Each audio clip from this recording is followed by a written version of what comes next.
there, this is Kevin Wayne Johnson. I am the Chief Executive of the Johnson Leadership Group based in Clarksville, Maryland, and the author of this series of books titled Leadership with a Servant's Heart. We want you to know better, do better, and lead better. In this world, our leaders are not delivering what the employees are looking for. And great leaders are those men and women who are able to align their subject matter expertise with their heart, being compassionate and being empathetic, and also valuing, caring, respecting, and honoring those that we are responsible for in terms of development and coaching and mentoring. So Leadership with a Servant's Heart will help you to get there. Get your copy today everywhere that books are sold. Kevin Wayne Johnson. See you soon.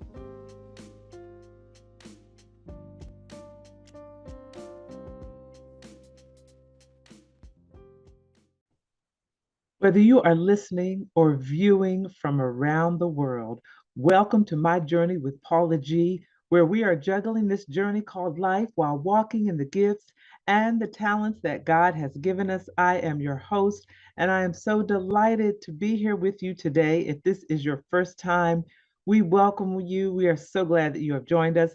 And if you are a returning listener or viewer, we thank you so much for continuing the journey. I always tell you all each and every episode that time is precious. It is the one thing that you cannot get back. So for you to think it not robbery to spend this time with us is truly, truly appreciated. And we keep that in mind as we plan each and every episode. We also want to thank those who are embracing the journey through their underwriting support, and that would be our underwriters. Without our underwriters, we would not have the opportunity to provide this platform. So we are so grateful for each and every one of them, and we thank them so very much. And if you have a business, if you have a product, a service that you are looking to engage an audience or increase your audience exposure, you can reach out to us at jerryvoicelive@gmail.com or paula@paulagvoice.com. Put underwriting opportunities in the subject line, and we'll be sure to follow up with you. Also, make sure y'all do the right thing. Like, share, subscribe. Paula G Voice across all social media platforms, as well as my website, paulagvoice.com, and engage and reach out to us on those platforms as well. I also want to give Jerry Voice Live a shout out, Positive Power 21 Christian Media and Channel, and the Weekend Channel TV. Positive Power has grown so much, and this show has been on the Positive Power platform for several years, and we're continuing to grow and to do what God is instructing us and directing us and showing us what to do. And we've now expanded to the Weekend Channel, where you can see a lot of the episodes that are on Positive Power on the Weekend Channel. So make sure that you tune in, check it out, Jerry Voice Live, the Weekend Channel, Positive Power Christian Media. We thank them as well. Well, I wanted to talk with you a little bit today. You know, the theme of this show is juggling this journey called life while we're walking in our gifts and our talents that God has given us. And because of that theme, that mission, that motto, it gives us the flexibility on this show to do things a bit differently. Our format, as you notice, sometimes may not necessarily be the same format or may not necessarily be consistent from episode to episode. That's because life is not consistent. From season to season, from experience to experience, life is not always consistent. And it is in those times where we have to juggle this journey called life while walking in the gifts and the talents that God has given us. So recently, I want to share a story with you all today. Recently, and as early as yesterday evening, at the time of this particular recording, I participated in the celebration of life for a dear friend of mine who passed away after a lifetime. When I say lifetime, I mean a lifetime battle with cancer. At the age that she died, she was 55. She had been battling cancer, which was brought on by a genetic disease, from the age of 8. So from the age of 8 to the age of 55, she was coexisting with some degree or form of cancer, some sickness or residual from that, just struggling throughout her life, but juggling her journey of life while also walking in her gifts and her talents. And at the celebration of life yesterday, well, first of all, let me back up. She had left her, she was at peace with her condition and she was at peace with her circumstances, but that didn't mean that she didn't fight each and every day that she had. She fought with every fiber of her being. She fought physically. She fought mentally because she was a mighty, mighty woman of God. She was a prayerful woman. She prayed. She had prayer warriors that surrounded her, that prayed with her and prayed for her.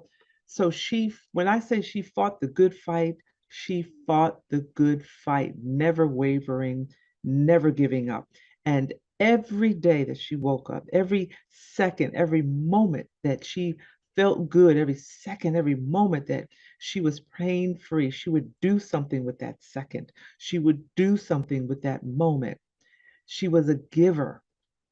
She loved to give to other people. She loved to serve people. I have never seen anyone that was so passionate about giving and helping and serving others. So when all of us were brought together in that room on last evening at the time of this recording, there were people from all walks of life, people that would not have otherwise connected as a result of this woman's spirit, as a result of this woman's light shining, as a result of the light of God shining through this mighty woman of God. It was just amazing to see so many people come together. But she had written out her own program for her celebration of life, and she left strict instructions. I don't want a funeral. She didn't want it in a church from the traditional sense, and I'll share. And she didn't want a somber atmosphere. Did not want anyone wearing black. So the theme of her celebration of life was shades of bluetiful, Bluetifil. I think I'm spelling it right. 50 shades of bluetiful. And the instructions were to wear any shade or shades of blue with sneakers. And sneakers became her signature several years ago because she would hold these annual events, the girlfriend's brunch, sneakers ball. She would hold these annual events. And she started encouraging people to wear sneakers with their formal wear, which was really a lot of fun. You have a formal wear on with sneakers.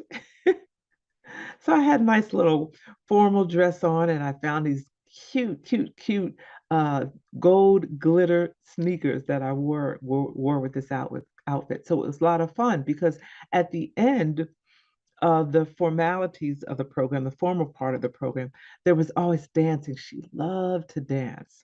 She loved, loved, loved to dance. So at the end, there was dancing. So for her program, of course, we had introductions, we had opening prayer. I was honored to bring the devotion on transformation to the audience. We had individuals speaking from her childhood, her young adult years, and currently, and throughout everyone's experience. Because when you gather to say goodbye to someone, there are always stories of their childhood and the things they did. Sometimes there's funny stories. So we heard all of that last evening, but the common thread throughout, even as a young child, was her spirit of giving and helping and sharing and making people feel so incredibly comfortable and making them feel like they were the most important person in the world, even though, they knew and we knew she had a plethora of friends When you were in her presence, she made you feel as though you were the most important person in the world. So it was a beautiful experience yesterday of the homegoing. Traditionally, we would call it a homegoing or a funeral, but she called it her celebration of life. And in place of the obituary, because she didn't want any of the terminology that comes along with a funeral, it's not a service, it's a celebration of life. It's not a funeral, it's a celebration of life. It's not an obituary, it's reflections, a celebration of life. And I thought that was just a wonderful, wonderful concept. And it got me to thinking I might have to go back and revisit my own final wishes because the atmosphere was that of joy. Yes, there were moments of tears, and we went through, a kind of a roller coaster of emotions. One of the poets that was there, she said, it's like we went through the whole cycle all in that same night. We laughed, we cried, we couldn't believe that it happened. We thought about the different things that we could have done. We thought about the impact that she had in our lives. And that speaks to, sometimes we hear about that dash between your dates, between the date that you were born and the date that you have passed away, that dash. What have you done during that time of that dash in between? We're going to take a break. And when we come back, I'm going to share with you as to what she did with that dash in between and what she has charged all of us to do, which is why I'm sharing with you because she's such a people person. And even though you all don't even know who she is, her spirit lives on, the spirit of giving and sharing and encouraging people to live life to the fullest. So when we come back from the break, we're going to talk about her motto of live, believe, and dream and what that means. This is My Journey with Paula G. I'm your host, Paula G. Stay tuned and we'll be back in a few moments.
That's what I'm talking about, Lord. Thank you.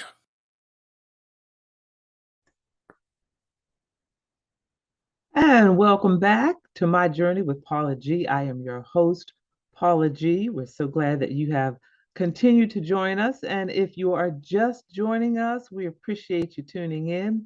Before the break, I was sharing with you a bit of the journey of a dear friend of mine who recently passed away. We celebrated her life on last evening at the time of this recording. And she had been battling cancer for a lifetime. When I say a lifetime, literally a lifetime, from the age of 8 until she passed away almost 2 weeks ago at the age of 55. And just the energy that she had whenever she had energy, and how she used that energy, and how she poured so much into so many people. And this really speaks to, as well, being men of God, being women of God, how we must, and after going through this experience, it really brought to the surface more of how we interact with people, how we make people feel, in turn, can determine how they feel about themselves, how they feel about others, and how they interact with others. When you can have one person who shines such a bright light, has a beautiful, giving, passionate, compassionate, caring spirit, and can leave an impact on so many different people and their lives. When you can bring people together under one roof, people who otherwise probably would never even consider communicating with each other, but do so out of their united love for that one person. There were several of us that came together to execute basically what she had already written out. When I say she had already written out her own program as to what she wanted it to look like, down to the detail, our task was to execute that. Our task was to execute that. She loved butterflies, and at the end of the celebration, we had a bit of a butterfly release. But she lived by her own motto, her own brand. She was a poet, motivational speaker, a consultant, and she lived by her own brand, which was to live, believe, and dream. And I want to share this with you today because this is my way of honoring her and making sure that her spirit lives on. Live. I watched her because I was one of the many people who came to her aid when she needed someone to take her to the doctor. She needed someone to take her to chemo, radiation. She needed someone to stay with her overnight, to fix her meals, to do her laundry, to help her with her personal needs when she wasn't able to do it herself, to run errands for her. Every moment that she felt some degree of energy or good, she utilized that moment. She would get up and cook for her husband, cook a meal for her husband, cook a meal for friends. She would make something for someone. She would make phone calls and call them to check on them to see how they were. She would ask someone to come pick her up, to maybe go to a department store or a grocery store to purchase something for her to make or give to someone else, or make or give to her husband. So every moment that she was physically able, she lived. And I remember her saying, I want to live. Not thy will, not my will, but thy will be done, Lord. My will, my desire is to live. Yet not my will, just like Jesus said, yet not my will. Lord, Jesus said, Lord, take this cup from me. Yet not my will be done, but thy will be done. And Evelyn was the same way. Lord, I want to live, yet according to your will. And he granted her that prayer to live for the number of years that she lived. And he gave her the opportunity and opened doors of opportunity for her to do so many of the things that she had desired to do, to live out so many of these things. You know, we hear about the bucket list. You know, there's all these things on our bucket list we want to check off. Evelyn went through, and that was her name, was Evelyn, went through her bucket list and did most, if not all, of the things that she desired to do. I remember one time she had called and she wanted to go up to a farm that's here in the Atlanta area. And you know, you can go to the farm and you can pick berries or pick apples, you can pick flowers. There's a maze, you go through the cornfield maze. There's this little piglet race, which is hilarious. If you are ever in a sad mood, a bad mood, or what have you, you need to go to one of these farms and watch a little piglet race. It's the funniest thing. But we laughed, we had a good time, you know, we ate, she was still able to kind of move around physically. We went down one of those long slides on the burlap sack like two little girls, just having a glorious, glorious time. There are other days when she felt well. We went shopping because she loved to get things and decorate her home. So she lived her life, and then believed. She believed in herself. She believed her first love was poetry, and she believed that those things that she desired to do, that she could do and achieve, and she did, and she would share with each and every person that came along. And I'm sharing with you, if you believe in yourself, you believe in what it is that you desire to do, you can do anything you put your mind to. You know, I always close the show with the greatest conversation you will ever have is the one that takes place in between your ears. What are you speaking to yourself? Is God a part of that conversation? And are you listening to his still small voice? Because if he said it was so, it will be so. And you have to trust and believe that it will occur, because if you don't believe in yourself, you cannot expect anyone else to believe in you. You must believe, and then dream. Just dream. What are some of the things that you've dreamed about? Forget about the parameters, forget about the, oh, well, that can't happen, because dream. What is it that you dream about? Write down those dreams. Write what it would take to fulfill those dreams, and begin the process of living and believing and walking out those dreams, because you can do it. You can do it. Prayer is the best tool that we have. Prayer is a mighty tool. And if you pray asking God, Lord, these are the things that I desire. These are the things that I've dreamed about. These are the things that I wish for my life according to your will. If he begins to open those doors of opportunity for you to walk through, glory to God.